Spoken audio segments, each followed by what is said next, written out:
Hello and welcome to another Blu-ray review. This time we have an Imprint Films release. I previously covered this in an unboxing video. This fantastic package of the film On the Beach. A 1959 film directed by Stanley Kramer, based on the book by Neil Shute.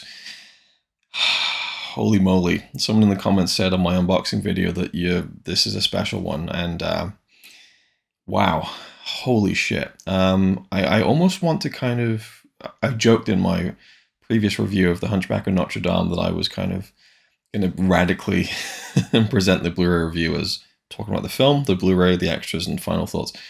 I feel like doing the Blu-ray and the extras first and then talking about the film, because the film was so impactful to me. I feel like it's almost a life-changing film. So let's actually do that. So the biggest story of our time, wonderful box here, and you go check out my unboxing if you want to see like the full rundown of what this gorgeous set really looks like, because I just think it's a fantastic presentation from Imprint Films, and I love their box sets. So we take the top off here, and we have the two cases on the inside, the one of the film itself On the Beach, and then obviously there's all sorts of stuff. There's the booklet, there's the backing card, all the extras. I'll put that to one side for a second. And we've got the two cases here of the film itself, On the Beach, and then the accompanying documentary from 2013, I believe, yes. Fallout, about the author of the book On the Beach, which is actually Neville Shute, not Neil Shute. So, sorry, Neville, kind of getting mixed up. But this one, I enjoyed it. It was a bit dry. I still love that they gave it its own release, and I think that that's just a great thing to do for certain feature-length documentaries, not just throw it on a second disc. Makes it feel a bit more of an event. But it was interesting, kind of diving into the author's backstory and the film itself, and yeah, so it's a well worth kind of big, bulky kind of gets its own case special feature, I suppose. And not even a special feature, a kind of a sister film of sorts. But I really want to talk about a couple of things on the Blu-ray of this. The transfer itself, On the Beach, film's 1959. It's a 1080p high definition presentation from MGM, so there's no 4K restoration thing going on here. It's not a transfer that will knock you out. But I thought it looked really good, and the cinematography is great. So it naturally just popped for me in terms of the visuals. But yeah, I thought the Blu-ray was very good. But the extras are really fantastic. I didn't get the chance to go through all of them. I have to say, there's 2 audio commentaries, and I go over that in the unboxing video. If you want the full rundown of all the extras, I did an unboxing video and I talk about everything. But I really just want to highlight the extras that really resonated with me. First of all, the theatrical trailer.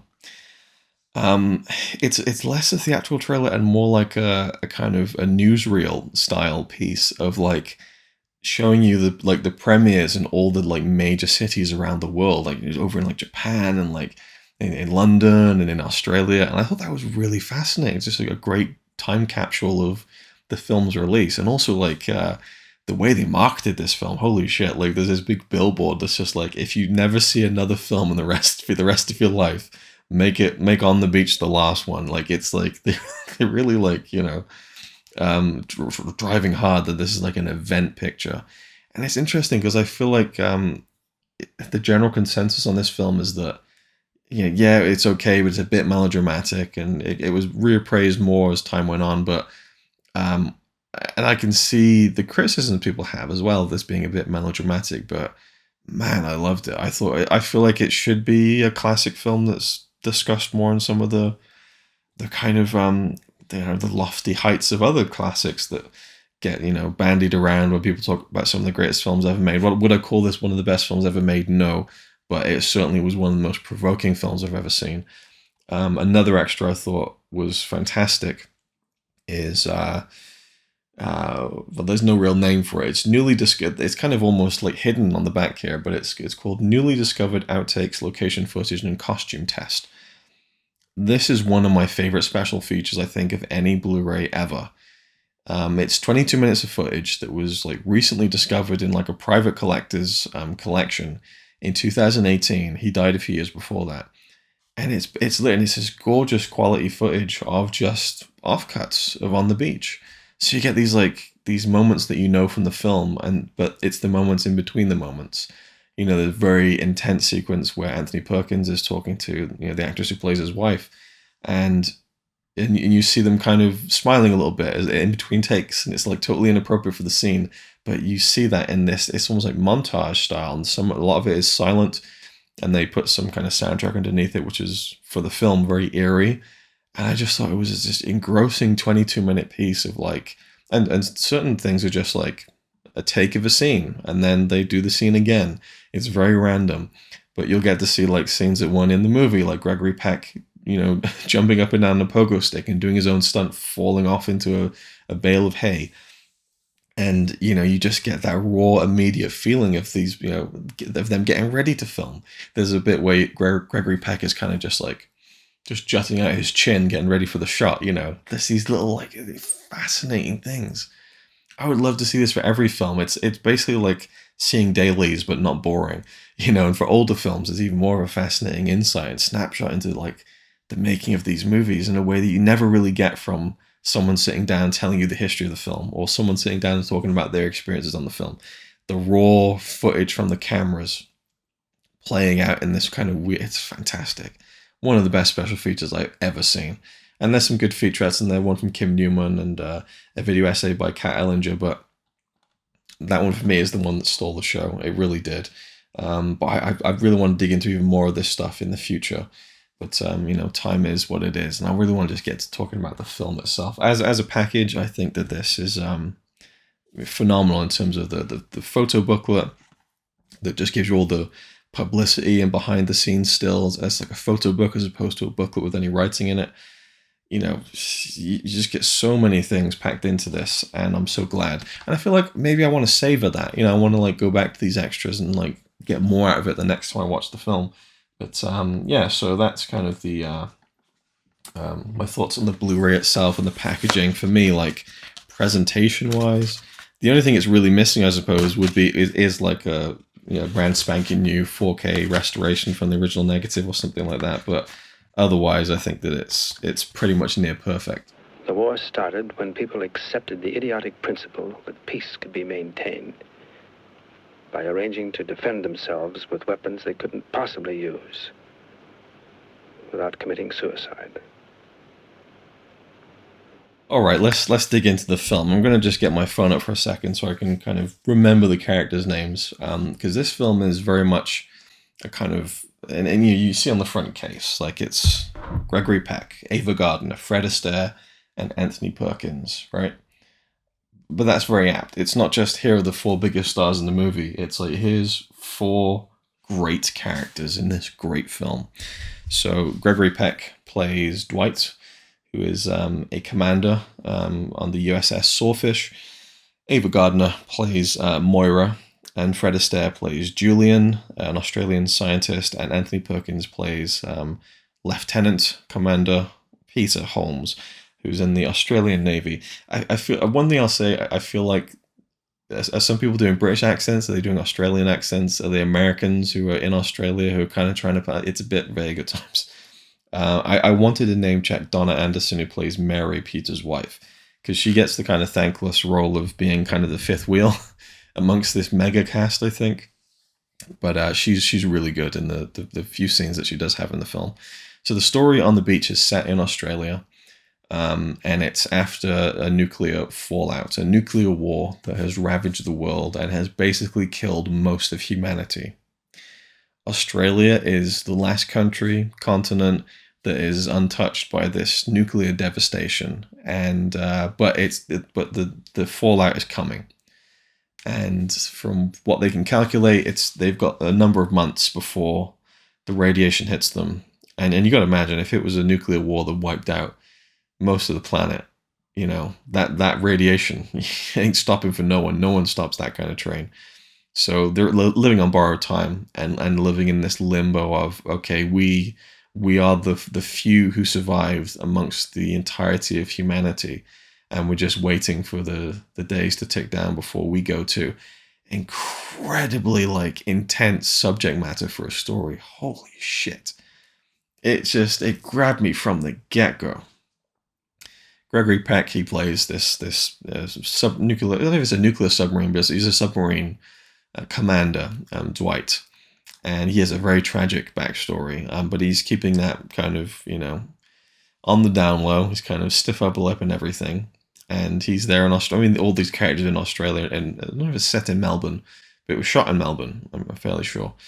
And then we have Peter, who is a new father. He has a very young child with Mary, and he's a lieutenant commander.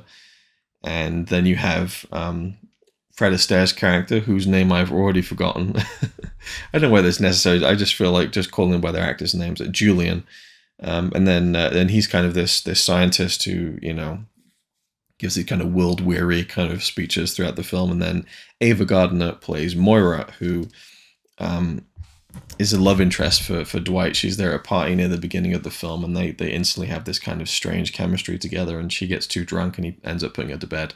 And then she goes to meet him on the submarine the next day in a brilliant scene that all done in one take, actually. It's a scene that really goes on. And the romantic tension between them is so interesting because he's such a straight-laced kind of guy, and she's a bit more on the wild side, and she's kind of, she's been with a lot of men in terms of she's just this fiery personality. It seems like she doesn't really hold on to relationships too long. And she kind of knows what she wants and she goes for it and stuff. But it feels like Dwight is a kind of person she's never really kind of even entertained before.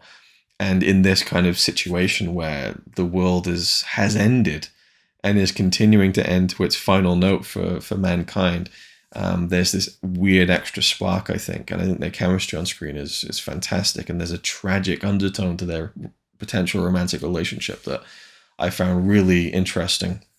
So that's their kind of quandary, is this, this strange relationship that's beginning to form between them. And then you have Julian, who, he's a loner. He's kind of the lone wolf of the story. He's bought this fancy sports car, and he wants to race it, and he knows it's dangerous. He knows he might die racing it, but what are you gonna do? Like, it's you have these characters, like what do they do with the time that is left for them? And then the most tragic part of that is Peter and Mary, who have a young child, and there's this harrowing harrowing kind of subplot to this part of the story where Peter is trying to acquire cyanide pills for him, and more specifically his wife and child to take.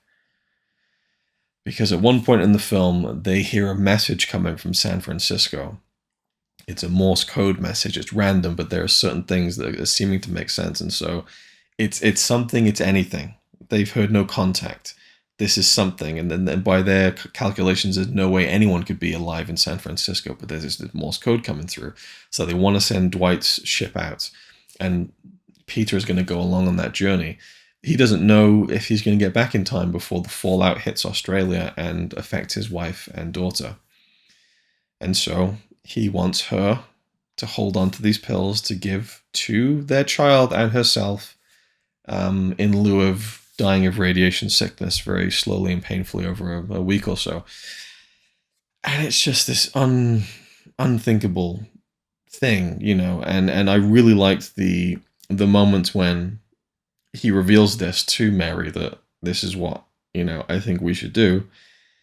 And she freaks out. She's like, "You want me to kill our baby?" And it's, yeah. I mean, I phased out there. It is an unthinkable thought, and yet I try to put myself in his shoes, and I think, okay, I have a daughter. Do I want her to die slowly of this radiation sickness? And as he brings up to Mary, like, what if something happens to you and you collapse and she's left screaming in her cot for days and days?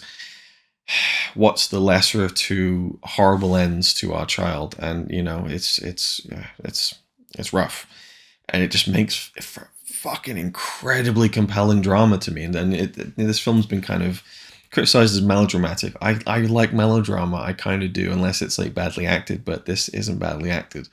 And I like the Julian's kind of part of the film. I think is maybe an underrated part. Not that I've really read much, of what people think of the film. I just know the general feeling that it's seen as a bit of a melodramatic kind of maudlin kind of film. But I feel like he is a character that some would underlook as being important, and but I think that he's a vital kind of fourth part of this quartet of great performance and great characters. Like he feels like a character. I don't feel like I'm watching an actor kind of performing a part. He feels like a fully rounded character, and he's gives such a great performance in the film as the kind of the wise moments and kind of the moments of despair, and the acceptance of what's happening and stuff, and his kind of friendship with Moira, and I really like, and his kind of the scene with him and Anthony Perkins on the submarine is excellent. But then you have the main romance, Gregory Peck as Dwight, Ava Gardner as Moira, and I love this kind of an unlikely romance in a way. And I have to say, like, holy shit. Um, Gregory Peck, incredibly attractive in this film. I'm straight as anything, but you look at that guy and you think, wow, I really see it. I really understand why he was such a heartthrob. And Ava Gardner is beautiful in the film. So, there's certain pairings in movies where I just think, yeah, I can see it from both sides, and that just enhances the kind of believability to me of the romantic and sexual tension, I suppose.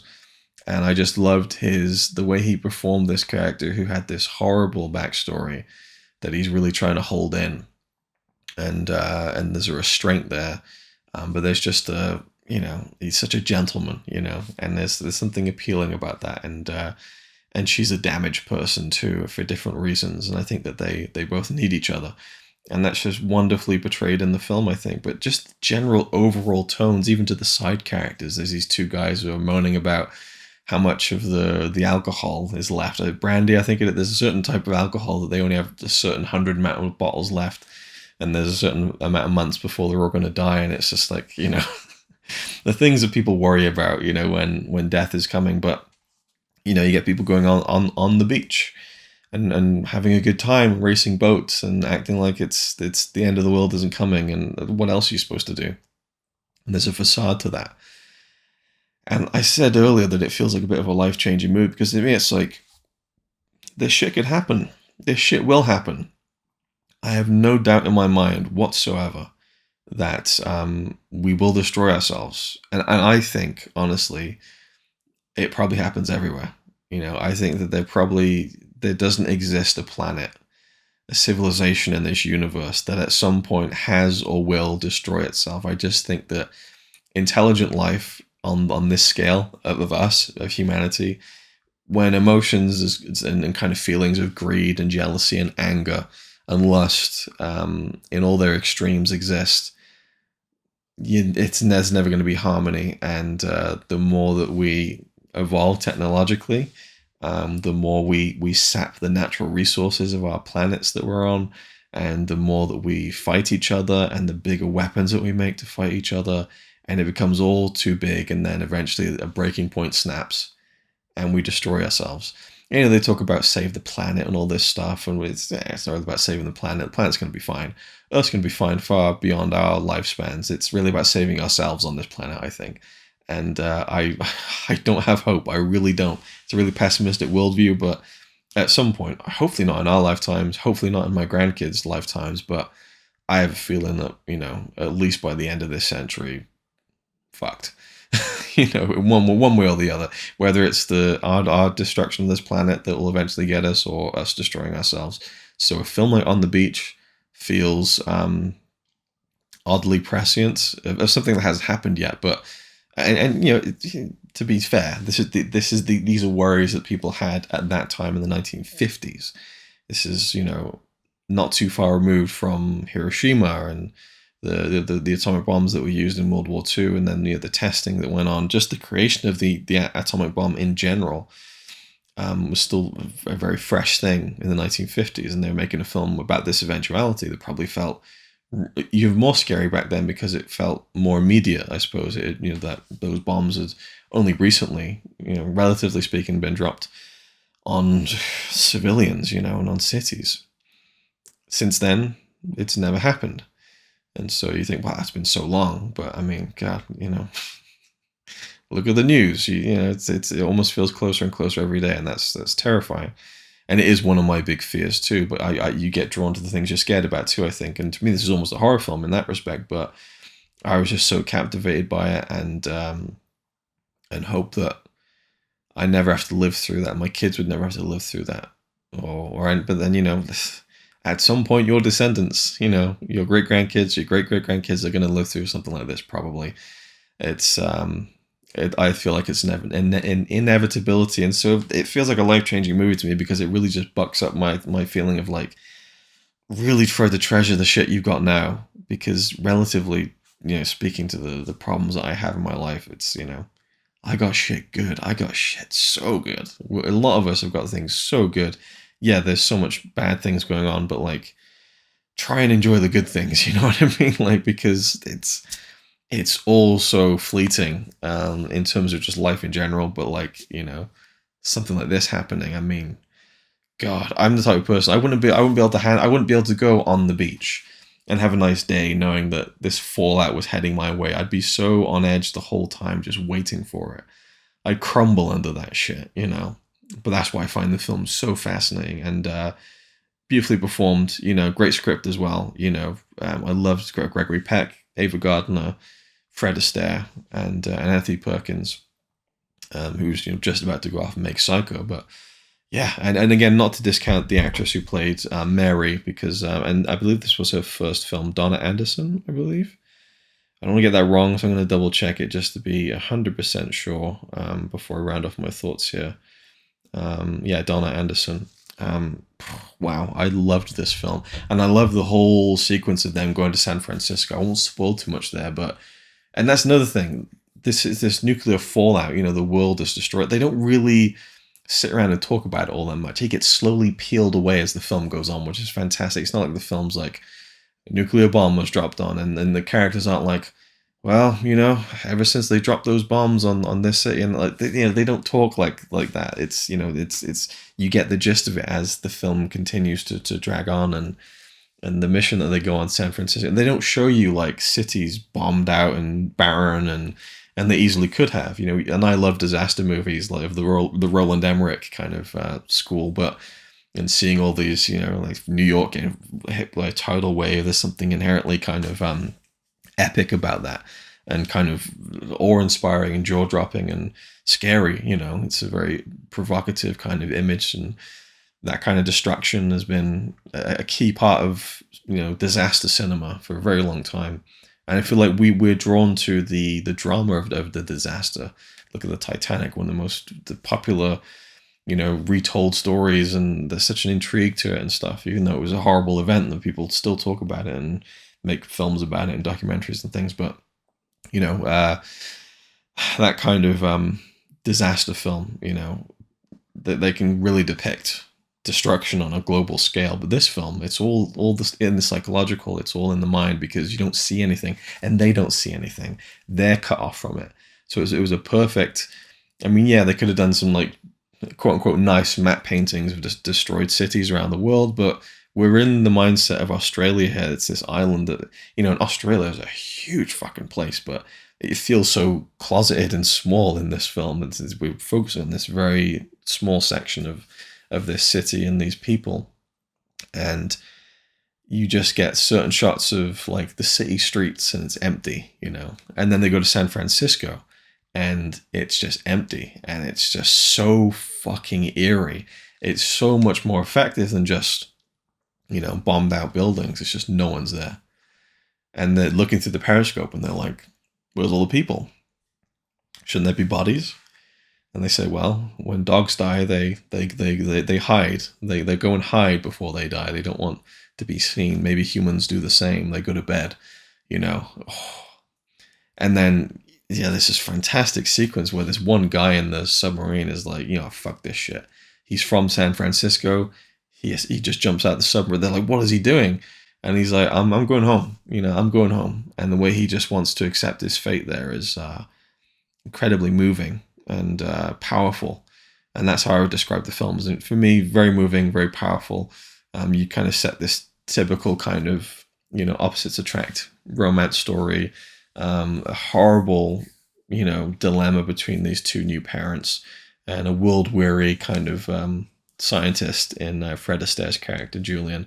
I think it's just it's sometimes great films less about, you know, what's it about. It's you know, the story and the plot and everything. But sometimes you just have you know, this story that services characters going from certain point to certain points and kind of joining together in conflict and tension and resolution. But when you have great characters, you know, who are written really well, who feel like real people, and then they're bouncing off of each other too. This is one of those films, but it also has that great story that is so provocative, again, to use that word, engaging, gripping. Like, it just, for me, as someone who is kind of very morbidly fascinated with these kinds of end of world scenarios, it really pulls me in tightly. And then you have these great characters, and I think that I loved it. I absolutely loved it. It's a full marks kind of film for me. And in this wonderful Blu-ray release with the nice box set, that phenomenal extra with all the offcuts and outtakes and location stuff, costume tests, you know, just brilliant, brilliant stuff. And yeah, so for me, this is an absolutely phenomenal release from Imprint. So glad I got to see this and have such a nice edition of a film that I absolutely love. So I think I will love going back to it again and again, and then going through more of the extras and stuff. So I just wanted to throw it in here as well. While I was editing and just going through some of the clips for this film, I really love the cinematography. I think that it's you know, the direction, obviously, from Stanley Kramer, who I haven't really mentioned really at all, but you know, the way that he has designed this film visually and with the cinematographer as well. There's just some really striking visuals and a lot of like kind of angled kind of stuff and tilted kind of scenes in which, you know, towards the end of the film, everything is really tilting out of whack. And you really get that kind of unnerving sense of things just kind of slowly sliding out of place. And I thought that was really effective as I was looking through the film to get clips, was just noticing how the cinematography was kind of reflecting the way things were falling apart. And I just thought that the cinematography, and there's some really good like long one-take stuff as well, which really allows the actors to just kind of, you know, interact with each other, and you feel more of an immediacy with them, I think, in some of those longer takes. I think that that's a really big strength of the film. So I just wanted to kind of credit that before I kind of throw this review out there without talking about it, because I think the cinematography for me is a real highlight of the film and really enhances it a lot. Yeah, that's pretty much it. Have you seen the film? Let me know your thoughts. I apologize for the very depressing talk in the middle there, but hey, that's how I feel. And at some point in the future, you may end up seeing my 24-hour movie marathons, because I think it's in marathon 9 or 10. I think it's 9. We filmed up to 11 at this point. Me and Connie watch Cloud Atlas, and we have a very long discussion about it. And I talk very similarly about that, about my lack of hope for the future of humanity. And I think that film touched on that. But anyway, so thank you for watching. Hope you enjoyed. Leave your comments down below if you've seen the film, and if you got this edition. I'd love to hear your thoughts. And I'll see you in the next one.